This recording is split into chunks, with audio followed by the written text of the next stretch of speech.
সুরভিপাড়া যাওয়ার উদ্দেশ্যে বাসা থেকে বের হলাম। বাসার নিচে দেখলাম একজন প্যাডেল চালিত রিক্সাওয়ালা রিক্সা নিয়ে দাঁড়িয়ে আছে। আমার দিকে আশাভরা চোখ নিয়ে তাকিয়ে বলল, স্যার যাবেন? কোথায় যাবেন স্যার? আমি তার কথা শুনে ঘড়ির দিকে তাকালাম। তখন ঘড়িতে 3টা 30 মিনিট বাজে।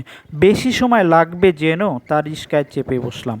শাপলাবাগ পেরিয়ে নতুন বাজার মোড়ে তীব্র যানজটের সৃষ্টি হয়েছে। অনেক কষ্ট করে সেই যানজট পেরিয়ে স্টেশন রোড তেল পাম্প অতিক্রম করে সাবেক মেয়র মধু মিয়ার বাড়ির সামনে যখন অতিক্রম করছিলাম, তখনই তীব্র ঘামের গন্ধ আমার নাকে আসলো।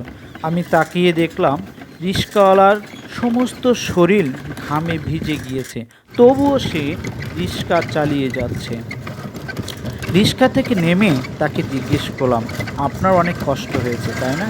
তিনি ঘাম মাখা মুখ নিয়ে একটি মুচকি হাসি দিয়ে বলল, জি না স্যার, আসলে এ সকল খেটে খাওয়া মানুষগুলো যারা রোদে পুড়ে ঘামে ভিজে অর্থ উপার্জন করে তারা একটু সুখ খুঁজে পায়, আর আমাদের মতো যারা দুর্নীতিগ্রস্ত, অন্যের টাকা আত্মসাৎ করে লুণ্ঠন করে অট্টালিকা গড়ে যারা বসবাস করি, তাদের সেই অট্টালিকাতেও সুখ থাকে না, থাকে না তাদের হৃদয়ে শান্তি।